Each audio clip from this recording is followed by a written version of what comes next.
Howdy, howdy, howdy, and welcome to Ye Olde Collection Connection, that game that's just an excuse to talk about records. It's a game I play with my brother, Plastic Eric, who's over on the Plastic Sound Wave Cult channel.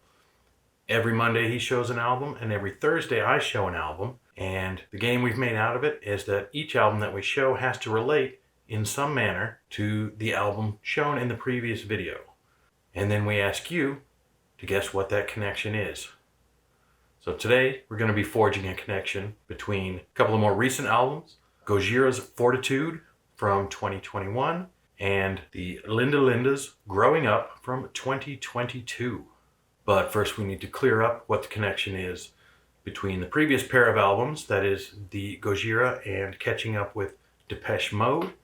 And the connection there is that both bands have a name that is in a language that is not their native language. Depeche Mode is fast fashion in French for the English band Depeche Mode, and for the French band Gojira, they have a word of Japanese origin as their band name. And as of making this video, nobody has guessed the connection, so I'm going to call that point for Eric and I. And with that, let's move on.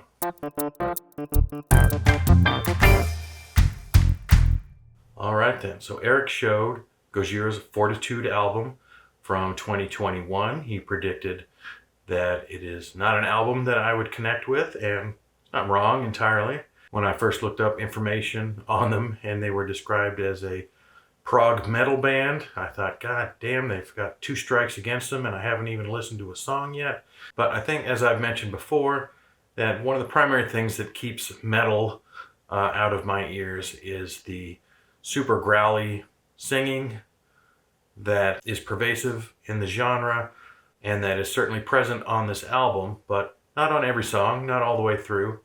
And when they sing in a more normal register, or even the kind of more whispery version of that same growl, it's not bad. I enjoy music that rocks out. They definitely do some polyrhythms late in the album that caught my ear, but overall, he's not wrong. It's not an album I would buy, but I feel like if that was the kind of music that I was into, that I would like the album just fine. So after a couple of longer videos, I'm trying to keep this relatively brief, and I don't necessarily have a ton to say about Gojira. I just listened to it the one time. So I will move on to the Connection album that I've made, and that is the Linda Linda's Growing Up. Weirdly, this album is on Epitaph Records, which famously started kind of with Bad Religion, but had bands like The Offspring and Rancid signed to it. So very much a punk, hardcore kind of record label, but the Linda Lindas are very much pop punk. Very catchy tunes. It's a very interesting band. It is 4 teenage girls out of Los Angeles, 2 of whom are sisters. There's, hope I get all the names right, there's Mila and Lucia de la Garza. They are sisters. Ooh, and I'm going to bust into the editing to say, it is not that there's siblings in the band. There are brothers in Gojira and sisters in the Linda Lindas, but that is not the connection. And their cousin Eloise Wong, I'm not sure of the pronunciation of her last name, and their friend, their mutual friend, Bella Salazar. All teenagers. One, the drummer, Mila, I believe, is only 13 or was only 13 at the time of this album. So pretty impressive. I think what is the most impressive is the fact that in wanting to make music, they wanted to pick up instruments. It's so easy in this day and age and so everywhere. It's so, I can't think of the word that I'm looking for, but I'm trying not to say pervasive again because I said it earlier in the video, but it is so common and so easy to make music sort of just in your bedroom now with Pro Tools, with GarageBand, with whatever you want, that actually picking up instruments and making music with guitar and bass and drums feels almost novel, especially for someone in that age group, in that demographic. And what's very cool is that all 4 of them write songs, all 4 of them sing. I'm not sure if it lines up specifically with each one sings the song that they wrote, but it all functions in the pop punk spectrum. There's some that are almost bubblegum, like Talking to Myself is a song that makes you want to pogo, and it's super catchy. And most of them are catchy, some degree of catchy, but some of them rock a little harder than others. It opens up on Oh, which is a little bit of a heavier riff, but because it's, you know, for teenage girls singing, it doesn't have that guttural singing style, and sort of invariably sounds a little teeny bopper. It might be unavoidable, I'm not sure, but I like it. You know, this is right up my alley, and this is music that rocks. And although they're all four of them American girls, it's a real melting pot of a band. There's Asian influences, Latino influences in this band of four American girls, and it's just a lot of fun. Fine, the song Fine is very Runaways.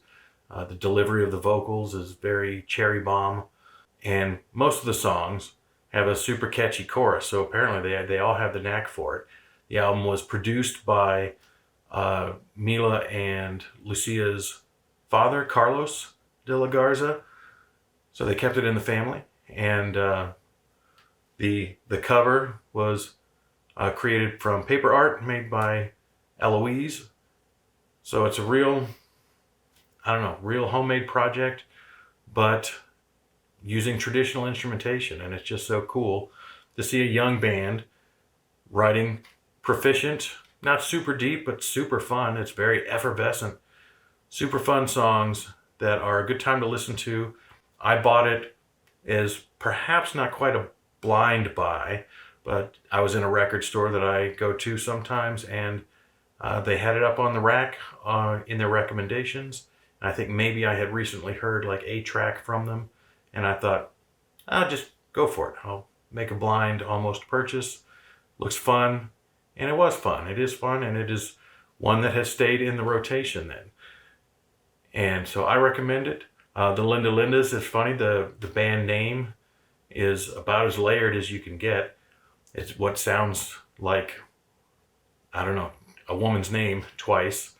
To our American ears means kind of the pretty pretties, the cute cutes in Spanish, but ultimately the name is taken from a Japanese movie called Linda Linda Linda, which itself was named for a song called Linda Linda by the Japanese punk group, the Blue Heart.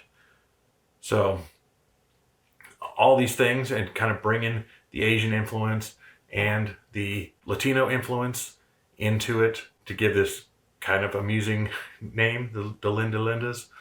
So if you think you have an idea of what the connection between Gojira's Fortitude album and Growing Up by the Linda Lindas might be, give us a guess, leave it down in the comments, we'll let you know. And if you get it right, you get a shout out in Eric's video on Monday, which segues right into, I'm going to throw this over to Eric to find a connection to the Linda Lindas Growing Up album. Really quick, like 26 minutes I think for the whole record, and it's a lot of fun. I recommend it, and you can hear about what he picked out next Monday on the Plastic Soundwave Cult. So you can look forward to that. For me, that's all I got. Really trying to keep it brief today. And with that, I thank you for watching. Bye-bye.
Ooh, and I'm going to bust into the editing to say